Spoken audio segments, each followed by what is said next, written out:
Bismillahirrahmanirrahim. Ahmaqlığı ve nadallıqıdan ballarını öldürgen ve Allah namıdan yalgan eytip, Allah rızık kılıp bergen nerslerini haram sanıgan kişiler hakikaten ziyan tarttı. Ular rastilla ezip ketdi, hidayet tapmadı.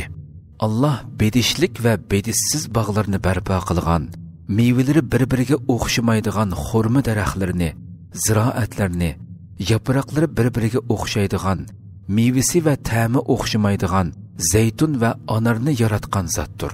Meyveliganda ulardan yanglar. Meyveni yiqqan kunda uning haqqini, o'shirisini ado qilinglar. Yeb ichishda va pul mol sarf qilishda chekidan oshirib o'tib, isrof qilmanglar.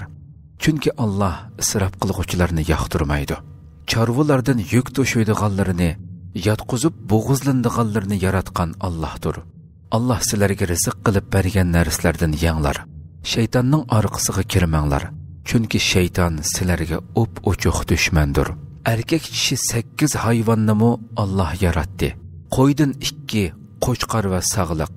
O'chkidan 2, teka va urg'ochi. Ey payg'ambar, mushriklarga aytqinki, Allah qo'y bilan o'chkidan 2 erkakni haram qildimi? Yoki 2 kishini va yoki 2 kishining qo'rsiqidagi qo'zi bilan o'g'loqni haram qildimi? Agar so'zinglarda rostkel bo'lsanglar, qani menga Alloh tarafidan biror ma'lumot aytib beringlar. Allah sizlarga erkak kishi qilib to'gidan 2ni, kalidanmi 2ni yaratdi. Mushriklarga aytqinki, Allah 2 erkakni haram qildimi? Yoki 2 kishini va yoki 2 kishining qo'rsiqidagi botuloq bilan mo'zayni haram qildimi? Yoki Allah buni sizlarga tavsiya qilgan chaqda sizlar hozirmidinglar? Kishilarni ozdirish uchun bilmay turib Alloh nomidan yolg'on aytgan odamdan zalim odam bormi? Shubhisizki, Allah zalim qavmni hidoyat qilmaydi. Ey payg'ambar, mushriklarga aytqinki, menga vahiy qilingan ahkomlar ichida o'zi o'lib qolgan narsa yoki iqitilgan qon va yoki aslidan paskiniligi sababli harom qilingan cho'chqa go'shi va Allohdan boshqasining ismi aytilib bo'g'izlanib gunohga sabab bo'lgan moldan boshqasini hech kimga harom ko'rmayman. Kimki chorasiz qilib ulardan, ya'ni harom qilingan narsalardan lazzatlanishni ko'zlamay, hayotini saqlab qolgudak miqdordan oshirib o'tmay yesa gunoh bo'lmaydi. Chunki sening Rabbing nihoyat mag'firat qilg'uchidir, nihoyat mehribondir.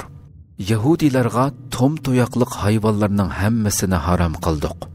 Ularga kala va qo'ylarning dumbisidagi yoki uchaylaridagi yoki so'ngiga choplishiqliq yog'lardan boshqa yog'larni harom qildik.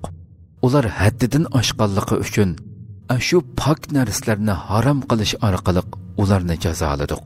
Biz albatta rostchilimiz. Ey payg'ambar, agar ular seni yolg'onga chiqargan bo'lsa, sen ularga Rabbinglar keng rahmat egasidir. Uning azobi gunohkor qavmdan qaytarilmaydi degan. Mushriklar, agar Alloh xolisi edi, bizmi, ota-bovlarimizmi Allohga shirik keltirmagan va hech narsani harom qilib olmagan bo'ladi deydi. Ulardan burunqilarmi toki bizning azobimizni tetig'anga qadar o'z payg'ambarlarini mushundoq inkor qilgan edi. Ularga aytqinki, so'zinglarning rostligi uchun bizga ko'rsatiladigan biror pokitinglar bormi? Sizlar faqat farazgila asoslanasizlar, faqat yolg'onni so'zlaysizlar.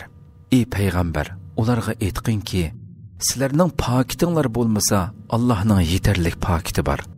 Agar Alloh xolisi edi, hammanglarni albatta hidoyat qilgan bo'ladi. Ey payg'ambar, ularga yana Allah bularni haram qildi deb guvohlik beradigan guvohchilaringlarni chaqirib kelinglar degan. Agar ular yolg'ondan guvohlik bersa, sen ularga qo'shilib guvohlik bermagin. Bizning oyatlarimizni inkor qilgan, oxiratga ishonmaydigan va soxta ilohlarni Robbiga tang qilib oldiganlarning nafsi xohishlariga agashmagin.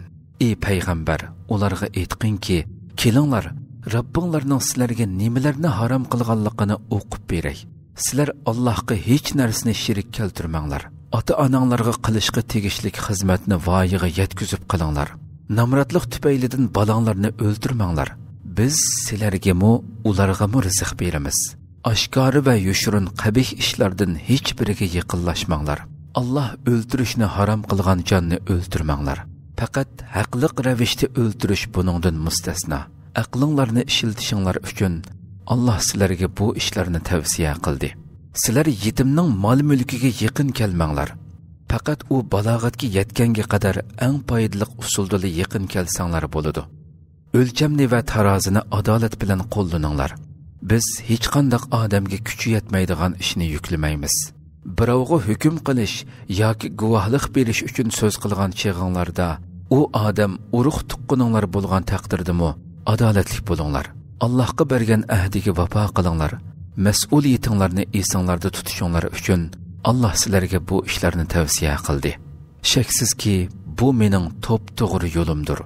Shunga sizlar mush yo'lda menginglar. Noto'g'ri yo'lda mangmanglar.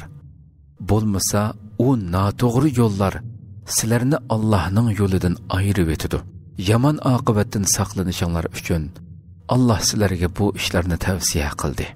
Yaxshi ish qilgan odamga ne'matimizni mukammallashtirib berish, ular ehtiyojli bo'lgan har bir narsani tafsili bayon qilib berish, ularni hidoyat qilish va ularga rahmat qilish yuzidan Musoga kitobni ato qildik. Bu Qur'on biz nozil qilgan muborak kitobdir. Allohning rahmatiga erishishinglar uchun uningga agishinglar va uning ko'rsatmalariga xiloflik qilishdan saqlaninglar. Ey mushriklar, sizlarning faqat bizdan ilgirki Yahudilar va Xristianlardan iborat ikki toifaga kitob nozil qilingan ekan. Ularning o'qigan kitoblaridan bizning zodili xabarimiz yo'q edi demaslikinglar uchun yoki sizlarning agar bizga kitob nozil qilingan bo'lsa, biz albatta ulardan ortiq hidoyat topgan bo'lardik demaslikinglar uchun biz Qur'onni nozil qildik. Sizlarga Robbinglar tarafidan haqiqatan up-uchuq dalil, hidoyat va rahmat keldi. Allohning oyatlarini inkor qilib, ulardan yuz o'rgan kishidanmi zolim odam bormi? Bizning oyatlarimizdan yuz o'rganlarni ularning yuz o'rganligi uchun qattiq azob bilan jazolaymiz. O'z dinida bo'lgunchilik qilib, turli firqalarga bo'linib ketganlar bilan sening hech bir munosabating yo'q. Ularning ishini faqat Alloh bir taraf qiladi. Keyin, ya'ni oxiratda Alloh ularning qilmishlarini o'zlariga aytib beradi. Kimki dargohimizga biror yaxshilik bilan kelsa, u 10 hassa ortiq mukofotga erishadi. U faqat shu yomonligiga barobarli jazoga uchraydi. Ularga zulm qilinmaydi. Ey payg'ambar, mushriklarga aytqinki, haqiqatan Rabbim meni to'g'ri yo'lga, ya'ni to'g'ri dinga, to'g'ri yo'lda mangan Ibrohimning diniga boshladi. Ibrohim mushriklardan emas edi. Aytqinki, mening namozim, qurbonliqim, hayotim va mamotim olamlarning Robbi Alloh uchundir. Allohning sheriki yo'qdir. Men shuningga, ya'ni mushundoq deb e'tiqod qilishga buyurildim. Men musulmonlarning tunjisiman. Aytqinki, Allah hamma narsaning Robbi tursa, men Allohdan boshqa Robb izdamdiman. Har kim o'zi qilgan gunohga o'zi javobgar bo'ladi. Hech qanday bir gunohkor odam boshqasining gunohini ustiga ola olmaydi. Keyin qaytadigan joyinglar Robbinglarning dargohidir. Sizlar ixtilof qilishgan narsaning haqiqatini Alloh sizlarga aytib beradi. Alloh sizlarni yer yuzida burun o'tganlarning o'rin bosarlari qilgan, sizlarga bergan ne'matlar haqida sizlarni sinash uchun ba'zinglarni ba'zinglardan bir qancha daraja yuqori qilgan zotdir. Shaksizki Robbing zolimlarni tez jazolag'uchidir. Tavba qilg'uvchilarni albatta mag'firat qilg'uchidir. Maxluqotiga nihoyat mehribondir.